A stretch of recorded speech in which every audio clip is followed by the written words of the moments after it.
مینو شوق مدینے جاون چڑھ رہا تھا، جب جوان قربان ہو رہے تھے تب اسلام قربان چڑھ رہا تھا، جب عورتیں بیوہ ہو رہی تھی تب اسلام قربان چڑھ رہا تھا، جب بچے یتیم ہو رہے تھے تب اسلام قربان چڑھ رہا تھا۔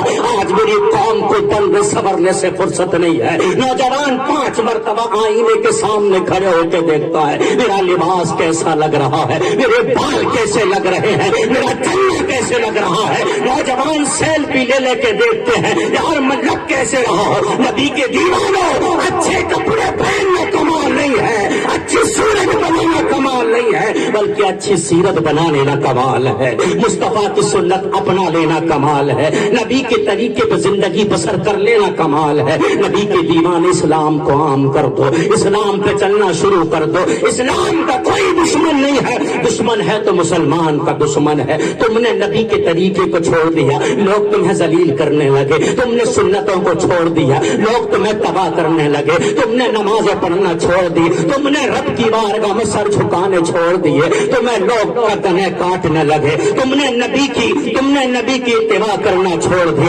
لوگ تمہیں چوراہے پر پکڑ پکڑ کے مارنے لگے، تمہاری بچیوں نے فاطمہ الزہرا کے کردار کو چھوڑ دیا، تمہاری بچیوں کے سروں سے دوپٹے چھیننے لگے۔ نبی کے دیوانوں اسلام کو عام کرو، اسلام پہ چلو۔ اللہ کی قسم ہم اسلام پہ چلیں گے دنیا ہمیں کامیاب سمجھے گی، دنیا ہمیں کامیاب سمجھے گی۔ آج ہم ذلیل و خوار ہیں صرف اس لیے ہم نے مصطفیٰ کے طریقے کو چھوڑ دیا ہے، ہم نے نبی کے طریقے کو چھوڑ دیا ہے۔ مسلمانوں اسلام کا پیغام عام کرو۔ اسلام کس کو کہتے ہیں؟ لوگ کہتے ہیں اسلام تو ظلم کرتا ہے، لوگ کہتے ہیں اسلام پریشان کرتا ہے، لوگ کہتے ہیں اسلام زیادتی کرتا ہے۔ ابھی کل پرسوں کی بات ہے، ایک انسان مجھے ملا، ماشاءاللہ اس کی کافی لمبی داڑھی تھی، اس نے مجھ سے کہا، وہ میرے پاس آیا ملنے کے لیے، اس نے مجھ سے کہا حضرت میں آپ سے بات کرنا چاہتا ہوں۔ میں نے بتاؤ کیا بات کرنا چاہتے ہو؟ بولا میرا نام گنیش تھا لیکن اللہ کا شکر ہے میرا نام علی ہے۔ میں نے پوچھا تو نے کیسے اسلام قبول کر لیا؟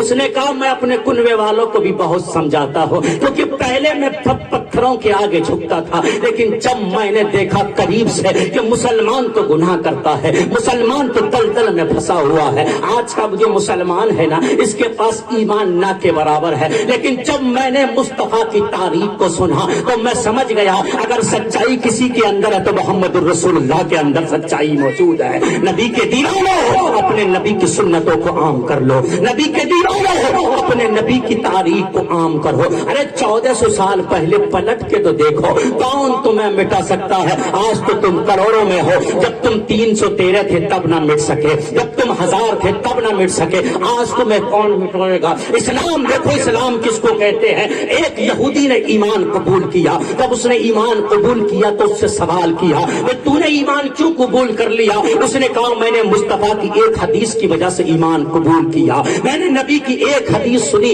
اس کی وجہ سے ایمان قبول کر لیا۔ آج ہم ہزاروں حدیثیں سنتے رہتے ہیں، مولوی دنوں رات حدیثیں سناتے رہتے ہیں، مسجدوں سے حدیثوں کی پکار آتی رہتی ہے، لیکن کبھی ہماری زندگی میں انقلاب نہیں آیا، کبھی ہمیں حدیثیں سن کے نماز پڑھنے کی توفیق نہیں ہوئی، کبھی ہمیں حدیثیں سن کے مسجد تک پہنچنے کی توفیق نہیں ہوئی۔ ایک حدیث سنی اور ایک یہودی نے اسلام قبول کر لیا، کہتا ہوں میں نے حدیث سنی، کہ وہ حدیث کون سی؟ نبی کے دیوانوں آؤ وہ حدیث پاک سن لیتے ہیں، دیکھو وہ حدیث کون سی ہے۔ فرماتے ہیں ایک دن میرے آقا صلی اللہ تعالی علیہ وسلم مسجد نبی میں بیٹھے ہوئے ہیں کہ ایک صحابی روتے ہوئے آتے، یا رسول اللہ میرا بچہ گم ہو گیا، یا رسول اللہ میرا بچہ گم ہو گیا ہے، اور 2 دن ہو گئے میں نے اپنے بچے کو نہیں دیکھا۔ سسکیاں لے کے وہ صحابی رو رہے تھے، میرے نبی نے ارشاد فرمایا بیٹھ جاؤ، کیا بات ہے؟ عرض کرتے یا رسول اللہ میرا بچہ 2 دن سے غائب ہے، میرے بچے کو تلاش کر دو۔ میرے نبی فرماتے بیٹھ جاؤ، وہ صحابی ایک طرف بیٹھ جاتے ہیں، اتنے میں دوسرے صحابی آتے ہیں، آنے کے بعد عرض کرتے یا رسول اللہ یہ کیسے رو رہے ہیں؟ میرے نبی نے فرمایا ان کا بچہ گم ہو گیا ہے۔